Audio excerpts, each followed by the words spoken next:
बिस्मिल्लाहिर्रहमानिर्रहीम, अस्सलाम वालेकुम। Welcome to Riyaz kitchen. कैसे हैं आप सब लोग? उम्मीद करती हूँ बिल्कुल ठीक ठाक खैर खैरियत से होंगे इंशाल्लाह ताला।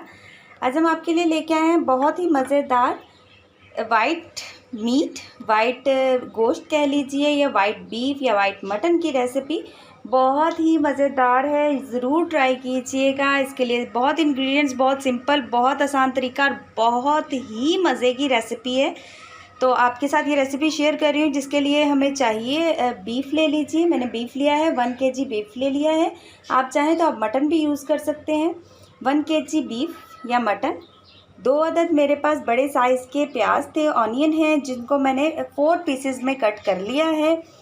जिंजर है यानी कि अदरक, इसके 2 पीस मैंने ले लिए हैं। हरी मिर्च है, ग्रीन चिलीज़। दही यहाँ पे मौजूद है, तकरीबन 1 बाउल मैंने दही ले लिए है।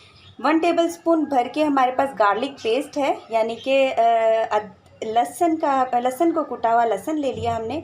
अदरक है जिसको गार्निश करने के लिए हमने इस तरह से कटिंग कर ली है। धनिया हमारे पास मौजूद है, मतलब कोरिएंडर, जो कि हमने गार्निश करना है। क्रीम हमारे पास मौजूद है। इसके अलावा ड्राई हर्ब्स में सूखा धनिया 1 टेबलस्पून। सॉल्ट ले लीजिए अकॉर्डिंग टू योर टेस्ट, और चिली फ्लेक्स लिया है 1/2 टेबलस्पून, जस्ट फॉर फ्लेवर। इसके साथ अलावा ब्लैक पेपर वो यहाँ पर मौजूद नहीं है, वो मैं आपको बाद में दिखाती हूँ। चलिए चलते हैं इसकी रेसिपी की तरफ। सबसे पहले कुकर ले लीजिए। मैंने कुकर लिया है। कुकर में मैं गोश्त ऐड कर दूँगी। बीफ है या मटन है, जो भी है आप इसको ऐड कीजिए इसके बीच में। बिस्मिल्लाहिर्रहमानिर्रहीम।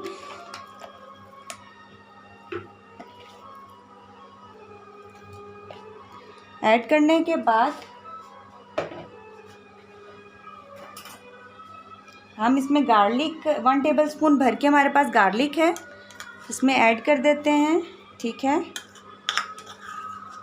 और प्याज, ऑनियन जिनके हमने 4 पीसेस किए हुए थे, वो ऐड कर देंगे। ठीक है। जस्ट ऑनियन ऐड करेंगे। अभी हम चिली और जिंजर, इसको हम चॉप करके भुनाई के टाइम पे इसको ऐड करेंगे। ठीक है। इसमें ऑनियन ऐड कर देते हैं। ऑनियन ऐड कर दिया। अब इसमें यहाँ पर जस्ट हम सॉल्ट ऐड करेंगे। हम बाकी के इसमें हर्ब्स जो हैं, वो मसाला जाते हैं, वो ऐड नहीं करेंगे। जस्ट सॉल्ट ऐड किया। ठीक है। बस दैट्स इट। अभी हमने जस्ट इसमें ऑनियन, गार्लिक और गोश्त और सॉल्ट ये हमने इसमें ऐड कर दिया है। ऐड करने के बाद इसको हम तकरीबन 15 मिनट तक इसको कुकर की इसकी विसल देंगे, और उसके बाद फिर दोबारा से इसको जब इसकी विसल बंद करते हैं, फिर आपसे दोबारा से मुलाकात होती है। लीजिए 15 मिनट कुकर को हमने विसल दे दिया है। विसल देने के बाद गोश्त गल चुका है। अब ये इस कंडीशन में है। अब हम इसको कढ़ाई में या देगची में या पैन में, जिसमें भी आपने निकालना है, इसको निकाल लीजिए। तो सामने इसको निकाल लेते हैं। इसको निकाल लीजिए। निकालने के बाद अब इसको कुक कर लेते हैं। अब हमने इसको कुक कर लेना है तब तक जब तक इसका पानी, जो इसमें जो बचा हुआ पानी है, वो ड्राई नहीं हो जाता। तब तक इसको थोड़ा सा कुक कर लेंगे। ठीक है। कुक करने के बाद ज़रा पानी खुश्क हो जाए, फिर उसके बाद इसकी भुनाई अच्छे से भुनाई कर लेंगे। भुनाई करने से जितनी देर में इसकी भुनाई होती है, हमारे पास ये जो दही थी, दही को हमने ऐसे ही नहीं डालेंगे, हम इसको ग्राइंड कर लेंगे। अच्छे से इसको ग्राइंड करके इसका क्रीमी सा टेक्सचर बना लेते हैं। क्रीमी सा टेक्सचर बनाने के बाद इसका पानी जब ड्राई हो जाएगा, तब इसमें दही को ऐड करेंगे। ठीक है। तब तक जब तक इसका पानी खुश्क होता है, इसको दही को ग्राइंड कर लेते हैं। यहाँ पे ये कुक हो रहा है। अच्छा, हमने स्टार्ट में हरी मिर्चें और अदरक जो थी, जिंजर, वो हमने अलग से निकाल लिया था, हमने उसमें ऐड नहीं किया था। वो मैं इस टाइम पे आके इसको ऐड करूँगी। इसको मैंने चॉप कर लिया। ठीक है। ये मैं अब इसमें ऐड कर रही हूँ। ज़रूर ट्राई कीजिए, बहुत ही ज़्यादा मज़े का और बहुत ज़बरदस्त रेसिपी है। इसके बाद सूखा धनिया, मतलब कोरिएंडर सीड्स यहाँ पर जो हमने ऐड नहीं किए थे। चिली फ्लेक जो कि 1/2 टेबलस्पून है, वो भी इसमें दोनों ऐड कर देते हैं। ऐड करने के बाद इसको मिक्स कर लीजिए अच्छे से। ये देखिए, पानी भी साथ साथ इसका ड्राई होता रहेगा, और साथ के साथ इसका बहुत ज़बरदस्त सा फ्लेवर, खुशबू, बहुत ही मज़े की खुशबू अभी से ही आ रही है। ठीक है, अब इसमें ऑयल ऐड कर देंगे।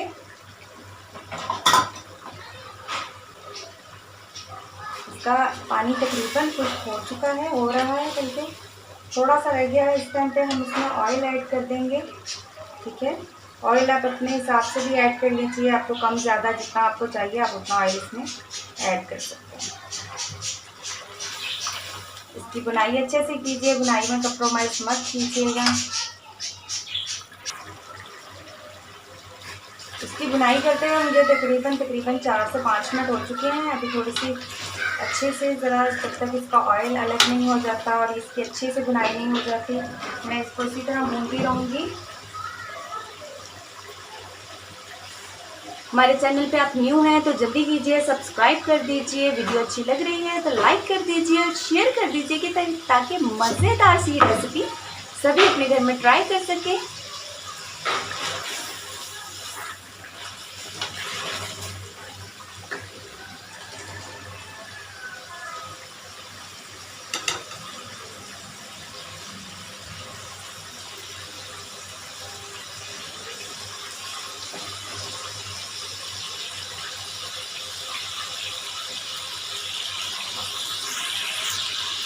ऑयल इसका बाहर आ चुका है। अब मैं इसमें दही ऐड करूंगी। फ्लेम मेरा मीडियम फ्लेम है, मीडियम फ्लेम के ऊपर मैंने इसको अच्छे से भूना है। ठीक है, दही जो कि मैंने ग्राइंड कर लिया है, ग्राइंड करने के बाद ये दही ऐड कर रही हूँ इसमें। ठीक है, मैंने इसको सिंपल डायरेक्ट दही ऐड नहीं किया, दही को पहले मैंने अच्छे से ग्राइंड कर लिया। आप ग्राइंड नहीं करना चाहते तो अच्छे से फेंट लीजिए।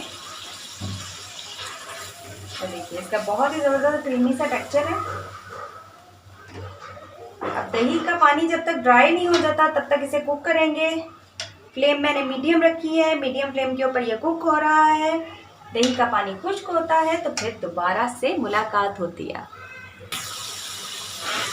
जी, ऑयल बाहर आ चुका है, दही का पानी वो खुश्क हो चुका है। इसमें बहुत अच्छे के साथ दही के साथ भी बहुत अच्छी सी बुनाई हो चुकी है। दही को ग्राइंड करने से इसका टेक्सचर बहुत ही अच्छा सा क्रीमी सा टेक्सचर आ रहा है। ये देखिए बहुत ज़बरदस्त, बहुत ही ज़्यादा ज़बरदस्त खुशबू आ रही है। खुशबू से हमारा पूरा घर महक रहा है। सबको बहुत ज़्यादा भूख लगी है, सभी बहुत मज़े से इसका वेट कर रहे हैं। आप भी ज़रूर ट्राई कीजिए। कमेंट में अपनी राय का इज़हार करना मत भूलिएगा।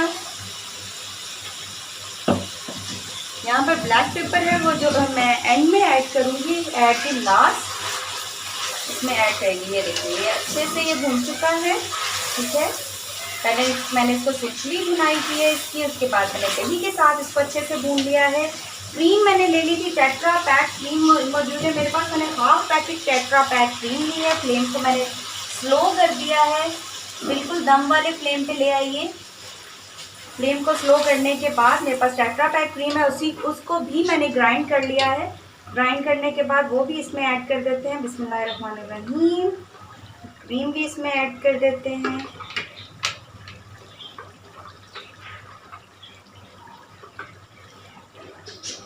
क्रीम इसमें ऐड हो गई है। क्रीम ऐड करने के बाद हम इसको भूनेंगे नहीं। ठीक है, इसको मिक्स कर लीजिए।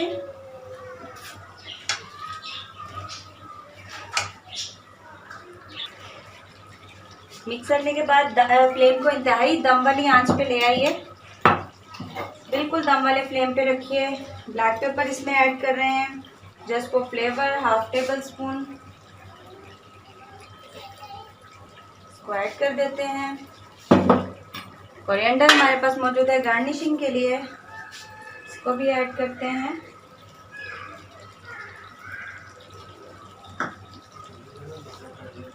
जिंजर है हमारे पास, जिंजर को भी इसमें ऐड कर देते हैं। बहुत ही ज़्यादा ज़बरदस्त रेसिपी ज़रूर ट्राई कीजिए। कमेंट में अपनी राय का इजहार करना मत भूलिएगा। न्यू है तो सब्सक्राइब कर दीजिए।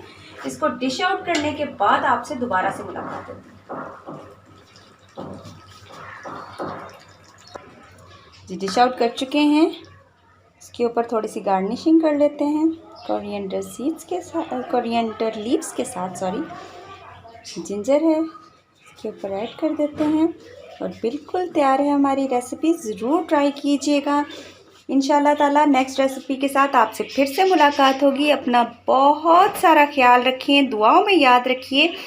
और रेसिपी पसंद आ रही है तो हमारी वीडियो को लाइक, कमेंट और शेयर करना मत भूलिएगा। सब्सक्राइब करना मत भूलिएगा। बेल आइकॉन को प्रेस करना मत भूलिएगा। दुआओं में याद रखिए। इंशाल्लाह ताला नेक्स्ट रेसिपी के साथ आपकी खिदमत में फिर से हाजिर होंगी। अपना बहुत सारा ख्याल रखिए। अल्लाह हाफिज़।